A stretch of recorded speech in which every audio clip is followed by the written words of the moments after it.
저와 여러분 되기를 원합니다. 무더운 여름만큼이나 또 올해 7, 8월 우리 교회에 그런 뜨거운 열정 가지고 여러 사역들을 잘 진행하고 마무리했죠. 종교인 수련회, 리더 수련회도 있었고요. 그리고 우리 학생, 청년들 또 어린 아이들 수련회, 너무 무더운 날씨였지만 그럼에도 그 뜨거움을 넘어서는 하나님의 성령의 인도하심이 우리 학생 청년들에게 있었다 고백이 되고요. 그리고 몽골 선교 또한 여러 염려 근심되는 부분들이 없지 않았지만 하나님 함께 하시어서 그 바양주르 교회 안에서 성령의 뜨거운 불길, 하나님의 인도하심, 하나님의 일하심을 보고 경험할 수 있었습니다. 이러한 주님을 향한 사모하는 심령, 또 주님 맡기신 사명에 대하여서 뜨거움을 가지고 헌신하고 수고하고 애쓰는 모습들이 우리 안에 식어지지 않되 또 더불어 우리가 기억해야 할 것이 있다는 거죠. 우리가 수고하고 애쓴 것들이 먼저는 하나님 영광 받으셔야 할 일이다. 하나님 행하셨습니다. 하나님께서 주신 말씀대로 다 이루셨습니다. 우리가 고백해야 하는 것이고요. 또 하나는 이렇게 수고하고 애쓴 것들이 후반기 우리가 믿음으로 살아가는 우리의 신앙의 삶, 후반기 사역에 또 하나의 동력이 되어서 우리가 더 힘내어서 모이기에 힘을 쓰고 또 기도하고 전도하고 또 사명 감당하는 교회가 되어야 한다는 거죠. 그런데 하나님 주시는 은혜도 있지만 또 열심히 일하는 존재들이 있습니다. 누굴까요?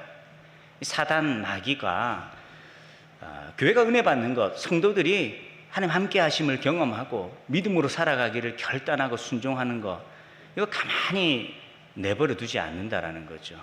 그래서 영적으로 힘을 잃은 자들이 더 시험에 들게도 하지만 이 사단 마귀는 또 열심히 수고하고 애쓰는 자들을 넘어뜨리려고 유혹하고 시험도 한다라는 겁니다. 그래서 오늘 읽었던 말씀이죠.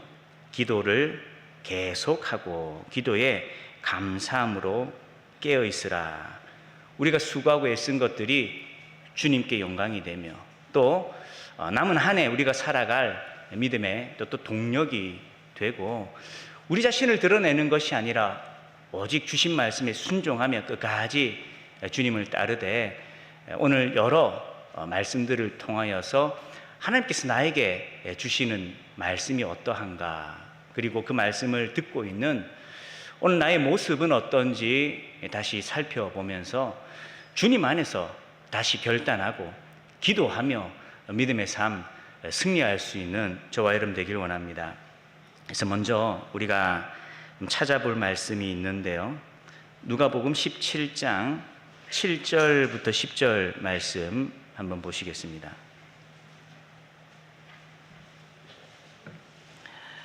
우리 7절에서 10절까지 말씀 우리 형제 자매 성도님들 교독하시면서 같이 한번 읽어보시겠습니다. 같이 읽겠습니다.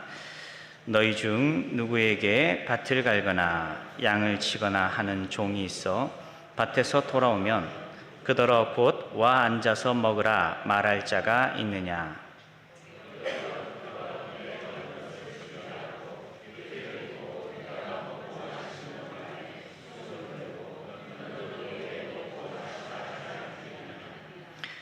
명한 대로 하였다고 종에게 감사하겠느냐?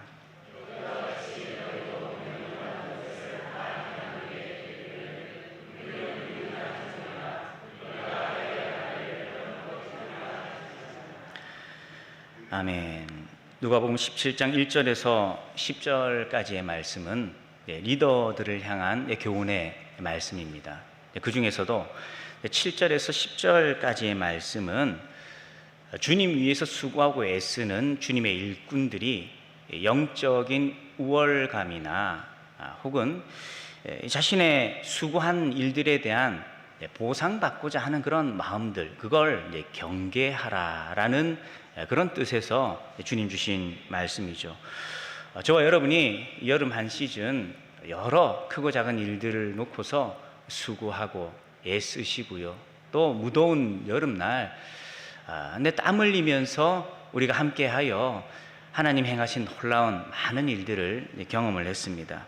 그런데 이런 일들에 또 어떤 이들은 다른 사람들보다 더 기도하고 수고하고 헌신하고 애쓴 분들도 없지는 않겠죠. 그러나 우리는 더 많이 수고했든지 덜 수고했든지 똑같이 고백해야 할 것이 있죠. 이게 뭘까요? 하나님께서 우리를 부르셨고 하나님 행하셨습니다. 그리고 우리 가운데 함께하여 주셔서 감사합니다. 우리를 사용하여 주셔서 감사합니다. 모든 것이 주님께서 행하신 것이다 라는 것을 고백하고 감사하며 주님께 영광을 돌려야 하는 것이지, 그 일들을 놓고서 내가 어떤 사람이었는가, 내가 얼마나 수고했는가. 여러분, 누가 그런 모습 보였죠? 예루살렘을 향할 때 예수님의 제자들이 내가 더 수고하고 애쓴 자다, 내가 더 높은 자리에 올라야 되고 더 합당한 그런 상급을 받아야 된다, 서로 다투고 또 그걸 논쟁하는 모습들이 있었죠. 예수님의 제자들도 그러했을진데 오늘 저와 여러분의 마음에 사단이 그러하도록 유혹하지, 시험하지 않겠냐라는 겁니다. 그러기에 우리는 얼만큼 헌신하고 수고했든지 영적으로 보면, 말씀을 기준으로 보면 늘 이렇게 고백합니다. 하나님께서 행하셨습니다. 하나님 불러주시어서 주님께 붙들려 쓰임받은 것이, 이것이 은혜이고 축복입니다. 고백해야 한다라는 것이죠. 그리고 무엇보다 우리와 하나님과의 관계가 어떤 관계냐?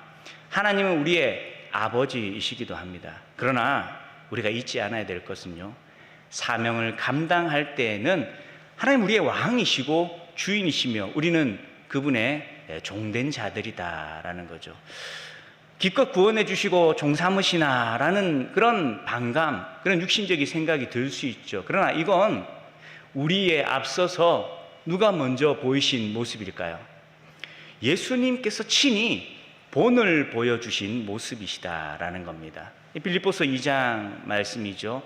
예수님께서 하나님이십니다. 그러나 인간의 몸이 되시는데 우리가 서로 볼 때야 인간이 존귀한 형상이다, 형체다라고 고백할 수 있겠지만 하나님의 입장에서는요, 죄로 물들어 버린 몸이다라는 겁니다. 그러나 그 예수님께서 자기 백성을 구원하시려고 종의 형체를 입기까지 하시고 뿐만 아니라 자신의 생명을 아끼지 않고 내어주셨다라는 거죠.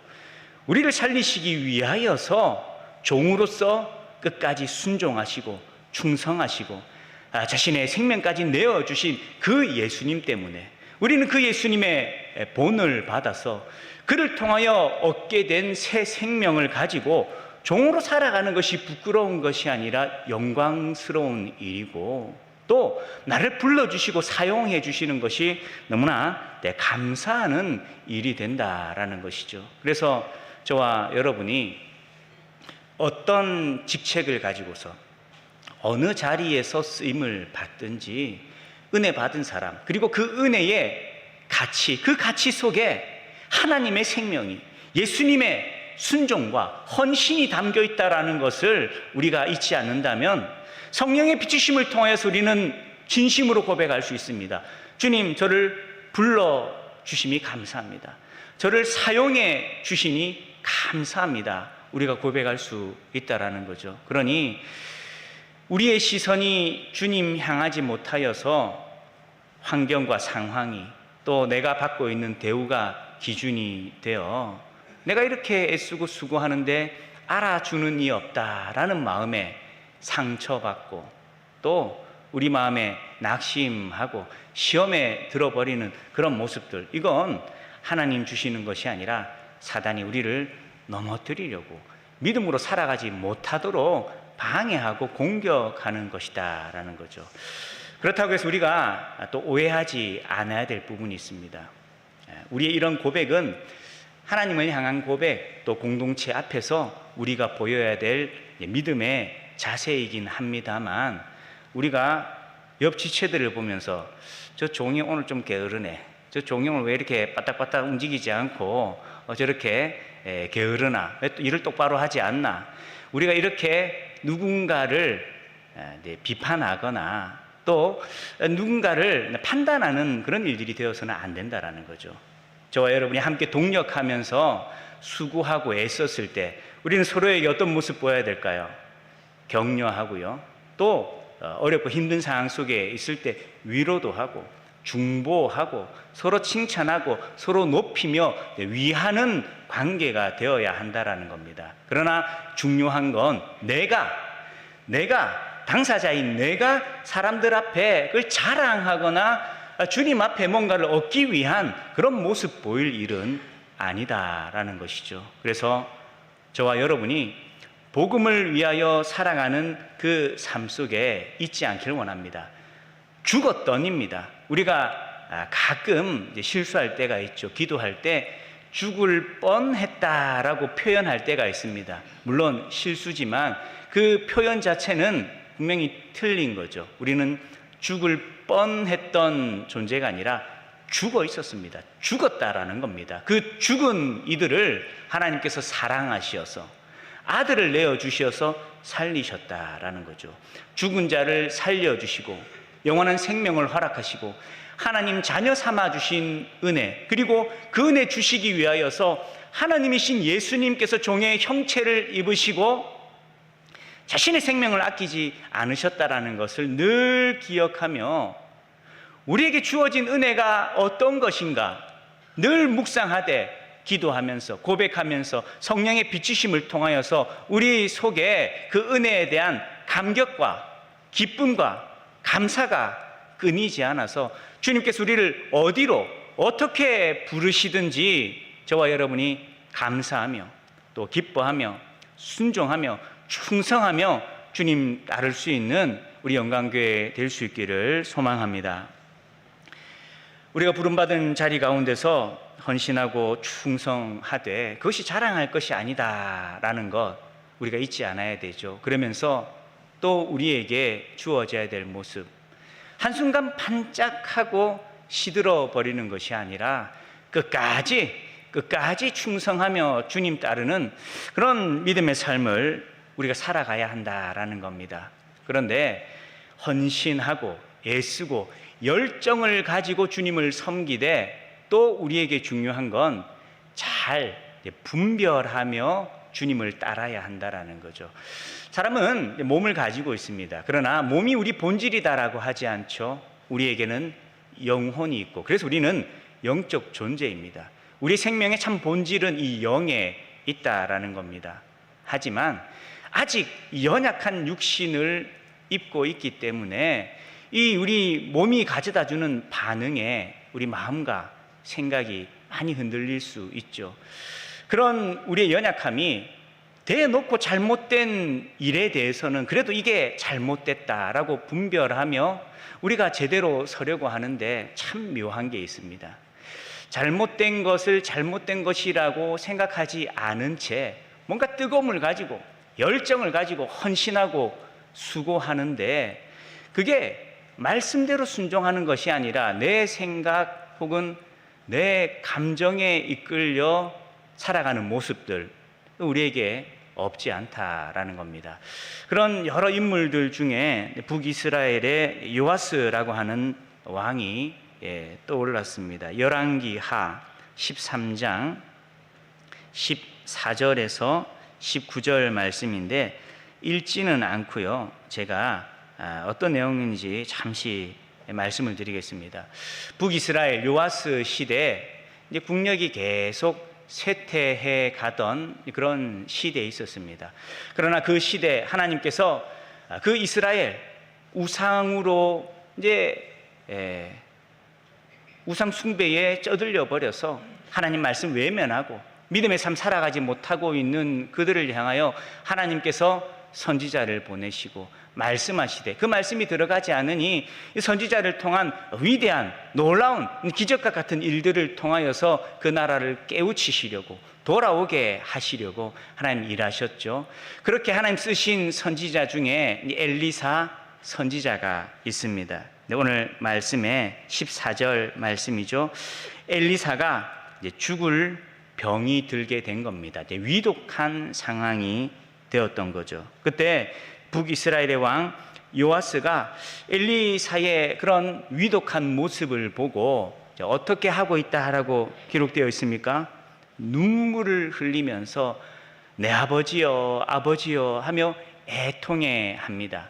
여러분, 왕이 이 선지자의 위독한 모습을 보고 눈물을 흘리면서 아버지여 아버지여 이런 마음에 표현하는 거 쉽지 않고 또 흔하지도 않은 일일 겁니다. 하지만 북이스라엘의 다른 여러 왕들과는 달리 요아스는 엘리사를 향한 존경의 마음뿐만 아니라 그를 참 의지하는 마음이 있었다라고 볼 수 있는 거죠. 나라가 점점 힘을 잃어가고 또 크고 작은 위기 또 적들로 둘러싸여서 여러 공격과 어려움을 당하고 특히 자기 아버지 때에는 이제 이 적들에 의하여 이제 부끄러움을 당하고 또 조공을 바쳐야 되고 또 많은 군대도 잃어버렸던 그런 과거들이 있기에 그 과거가 이어져 자신이 왕으로 있지만 이 남들 앞에 힘을 가지지 못하고 여러 고난과 위기 속에 놓여 있는 자기 나라 또 자신의 상황 너무 힘들고 비참했던 거죠.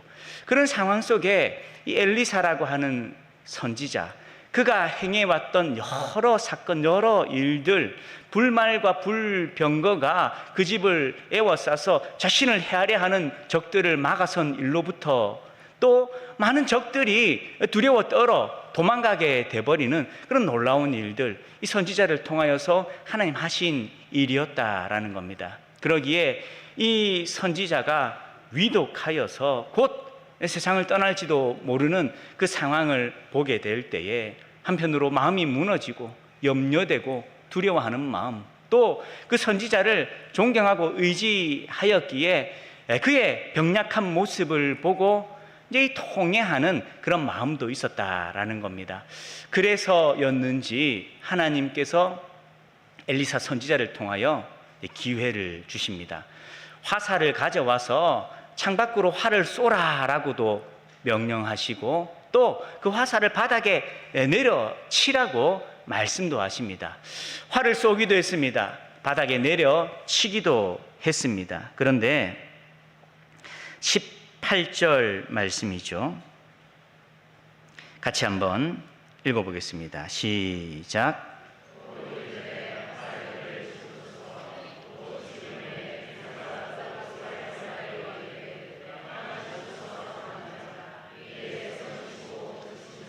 자, 몇 번 쳤다고요? 3번 쳤는데 19절에 선지자가 막 노합니다. 화를 내는 거예요. 왜? 치려면 좀 힘있게 5-6번 정도 치는 것이 아니라 이렇게 막 3번 대충 치고 말아버렸냐라는 거죠. 뭐 때문이죠? 그 앞서 화살을 쏠 때 이미 말했잖아요. 하나님께서 함께 하시어서 적을 이겨내도록 하실 거다. 그 말씀을 들었으니 땅을 치라는 것도 하나님의 약속이 말씀이 담겨 있는 거구나. 그러면 하나님을 향하여 소망을 품고 힘써 막 땅이 꺼지도록 내려쳐야 할 것 아닙니까? 그런데 몇 번 치지 않았다라는 거죠. 이유가 뭘까요? 요아스는 엘리사 선지자를 향한 존경하는 마음, 애틋한 마음, 그를 의지하는 마음이 있었는지는 모르겠지만 하나님을 향한 소망이 없었다라는 겁니다. 엘리사 선지자가 위대한 일을 했다라고 생각했지 하나님께서 그를 통하여 놀라운 일을 이루셨다라고 기대하지 않았다라는 거죠. 그러니 이 요아스의 엘리사 선지자를 향한 마음은 영적인 반응, 또 하나님 주신 감동에 의한 그런 모습들이 아니라 철저하게 인간적인 마음, 인간적인 감정에 의한 것이었다라는 거죠. 선지자를 박대하거나 핍박하진 않았습니다. 의지하고 위했습니다. 그러나 진짜 힘이 무엇이냐? 또 자신의 직책이 그 이스라엘의 왕이고 북이스라엘이 비록 처음 여로보암으로부터 우상 숭배하는 나라의 길로 빠져들었지만 하나님이 허락하시고 세우신 나라인데, 그 하나님께서 함께 하시어서 하나님의 권능과 주권 가운데 그 나라가 온전케 될 수 있고, 그 나라가 강건해질 수 있고, 그 나라가 어떤 적으로부터도 보호받을 수 있고 이겨낼 수 있는 나라가 된다라는 것. 왕이 깨어서 말씀 앞에 굳게 서고 여호와 하나님을 의지할 때 그 은혜가 주어질 것인데, 선지자를 향한 기대는 있었습니다. 그를 향한 인간적인 마음, 애틋하게 여기고 슬퍼하는 마음은 있었습니다. 그러나 무엇은요? 하나님 말씀을 향한 소망이 없고, 하나님 주시는 말씀에 대한 기대와 그 말씀에 믿음으로 반응하는 모습들이 있지 않았다라는 겁니다. 오늘 저와 여러분이 수고하고 애쓰고 헌신하며 섬기되 이것이 주님의 일이 되어야 되지 사람의 일이 되어서는 안 된다라는 겁니다. 뜨거움을 가지고 열정을 가지고 전도도 하고 우리가 섬기며 가르치되 사람이 행하는 사람의 것이 아니라 하나님 맡기신 말씀에 대하여서 순종하고 하나님 이루신 일들에 대한 기대와 소망을 갖고서 끝까지 헌신하고 충성하는 일들이 되어야 한다라는 것이죠. 그러지 않고 말씀이 사라져 버리고 성령의 인도하심 없이 기도 없이 내가 가진 열정 가지고 뛰어가는 것은 그건 사람의 일밖에 될 수 없는 거고요. 하나님께서 그 인생을 통하여서 교회를 세우시고 복음을 증거하게 하시고 하나님 나라 세워가시는 것 온전히 쓰임받을 수 없다라는 겁니다. 저와 여러분의 마음속에 교회를 향하여 기뻐하고 또 여러 지체들을 향하여 사랑하고 섬기고자 하는 마음들이 우리에게 주어졌다면 그 마음이 내가 가진 나의 사람을 향한 사모하는 마음이 그 마음만으로 그치는 것이 아닌 주님께서 우리 마음을 감동케 하시고 주님 우리에게 주신 말씀에 대하여서 믿음으로 반응하고 그리하여 하나님의 뜻이 무엇인지를 분별하여서 하나님 나라 위하여서 복음을 위하여서 주신 사명에 헌신하고 순종함을 통하여서 우리가 주의 나라를 이루어가고 순종하고 애쓰는 믿음의 사람들이 되어야 한다는 겁니다. 그럴 때 때때로는 내 마음의 연약함이 있고 지치고 또 내가 힘들어 어려워하는 그런 상황이 주어진다 하더라도 우리는 나 때문이 아니라 주님 때문에 다시 내가 걸어가야 할 길이 어떤 길인지를 분별하고 내가 가진 힘이 아닌 위로부터 주어지는 힘과 능력 때문에 우리가 끝까지 표대를 향하여 달려갈 힘을 얻고 끝까지 충성하고 무엇보다 우리가 수고하고 애쓰는 것이 사람의 일이 아닌 복음을 위한 일, 예수 그리스도를 위한 일이 될 수 있다는 것을 기억하고 저와 여러분 오늘도 우리에게 주시는 말씀 붙들고 그 말씀 앞에 헌신하고 순종하고 충성함을 통하여서 주님의 나라를 주님의 뜻대로 주님 주신 힘과 능력으로 이루어갈 수 있는 믿음의 교회, 영광교회 우리 모든 성도들이 될 수 있기를 축원합니다. 이렇게 헌신하고 수고하되 잘 분별하여서 믿음으로 살아가야 되는데 근데 우리에게 더 큰 위기, 어려움 무엇일까요? 이건 한번 반짝 수고하고 애쓴 뒤에 식어버리는 위기 또한 이게 무서운 일이다라는 것이죠. 그렇죠? 담임 목사님께서 딱 이맘때 이 시즌을 참 염려하십니다. 왜냐? 이 무더운 여름에 얼마나 수고하고 애쓰셨어요. 근데 이제 남은 여름 보내면서 곧 지나면 또 뭐 어떤 시즌이 다가오죠. 추석 명절이 다가오지 않습니까? 이렇게 그냥 푹 쉬고 난 이후에 고단한 육신을 잘 쉬는 것은 우리에게 필요한 일인데 몸만 쉬면 되는데 영혼까지 쉬어버리는 말씀에 벗어나 버리고 기도하지 않고 그냥 쉬어버리면 이건 쉬는 게 아니라 죽는 일이 되어버린다라는 거죠. 그래서 늘 우리에게 필요한 건 깨어서 믿음으로 살아가는 삶. 그래서 너무 덥고 힘들기 때문에 셀 방학도 했죠. 교회 공식적으로는 내일부터 셀 모임이 이루어지고 또 셀 상황에 따라서 한두 주 더 연기된 셀도 있는 걸로 압니다.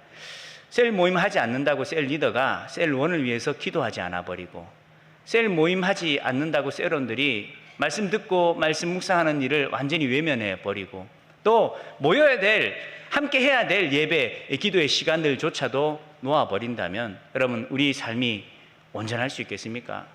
그렇지 않다라는 거죠. 믿음으로 살아간다라는 것이 정말 하나님 살아계셔서 우리에게 주신 은혜로 우리가 살아간다라는 걸, 여러분 그런 공백을 어떻게 보내느냐, 그걸 통해 분명히 느낄 수 있습니다.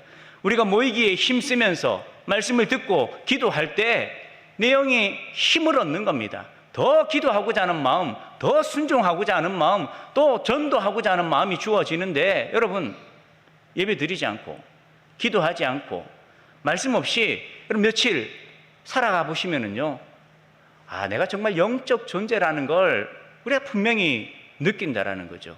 힘을 잃어버립니다. 놀러 갈 힘은 생기는데요, 말씀 보고 다시 모이고 기도하고 전도하려 할 때 힘을 잃어버리는 우리 모습을 보게 된다라는 거죠. 여러분 그것이 오늘 저와 여러분의 문제뿐만이 아니라 하나님께서 마음에 합한 자라고 칭찬하고 인정받았던 믿음의 선진들에게서도 그 모습을 볼 수 있다라는 거죠.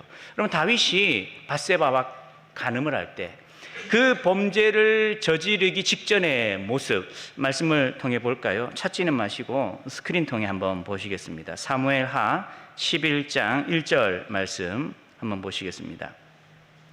그 해가 돌아와 왕들이 출전할 때가 되매 다윗이 요압과 그 부하들을, 군대들을 보냈다라고 하죠. 그 해가 돌아와라는 건 이제 암몬과 전쟁을 하다가 고대 시대의 전쟁은 겨울이 되면 전쟁을 지속할 수 없었던 거죠. 그래서 그 겨울 동안에 이제 휴전 상태에 있다가 다시 봄이 되어서 다시 싸워야 할 시점이 되었다라는 겁니다. 그게 이제 그 해가 돌아와라는 말씀이고, 앞장 10장의 말씀에 그 전쟁의 상황들이 이제 기록이 되어 있죠.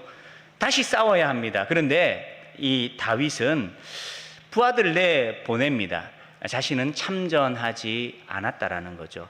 그래서 이제 혹 여러 학자들은 왕들이 앞장서야 될 그 전쟁에 다윗이 빠졌다라는 것 자체를 이제 비난을 합니다. 그것 자체가 잘못되었다라고 말한다라는 거죠. 저는 여기에 하나 더 중요한 기준을 덧붙여야 된다라고 생각합니다. 어떤 기준이냐? 참전했다 하지 않았다 그 자체가 문제가 아니라 누구의 뜻에 따라서 그러했냐, 그게 더 중요하다라는 거죠. 기도했어요. 이제 전쟁하러 가야 됩니다. 다윗이 하나님, 우리 이제 때가 되어서 다시 전쟁해야 되는데 가야 될까요? 말아야 될까요? 제가 참전해야 될까요? 말아야 될까요? 기도하는데 하나님께서 다윗아, 너는 그냥 성에 머물면서 백성들과 함께 예배하고 기도하는 일에 힘쓰고 부하들만 보내라. 하나님 그렇게 말씀하시면 순종하여서 부하들만 보낸다고, 군대 장관 앞세웠다고 죄 짓는 건 아니다라는 거죠. 거꾸로 하나님께서 가라고 명하시면 가야 했다라는 겁니다. 근데 다윗에게 있어서 가장 큰 문제는요, 그가 깨어서 기도하는 가운데 이런 전술을, 이런 전략을 펼친 것이 아니다라는 거죠. 그래서 2절 말씀을 보시면 저녁 때에 다윗이 그의 침상에서 일어나라고 말합니다. 자다가 깼다라는 거죠. 근데 언제 깼다라고 말하고 있죠? 저녁에 일어났다라는 겁니다.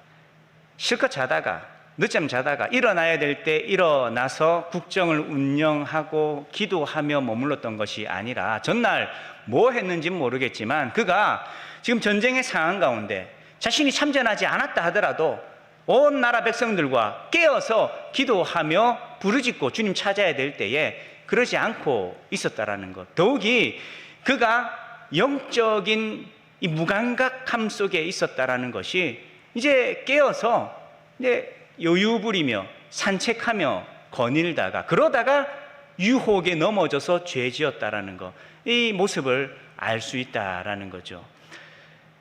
다윗이 실패한 것, 그건 단지 참전했느냐 참전하지 않았느냐 겉으로 드러나는 모습이 아니라 그가 기도하며 이 전쟁을 치러내었느냐, 깨어서 주님과 함께 주님 주신 지혜와 힘과 능력으로 전쟁을 치러냈느냐, 자기 힘을 의지하여서 이 정도 전쟁은 내가 참전하지 않아도 이길 수 있다라는 여유 부리며 인간적인 모습으로 그가 이 전쟁을 치러냈느냐, 그게 더 중요한 것이다라는 거죠. 그리고 그가 드러나는 전투에 있어서는 이겨낼 수 있었을지 모르겠지만 다윗은 전쟁에 패해버렸죠.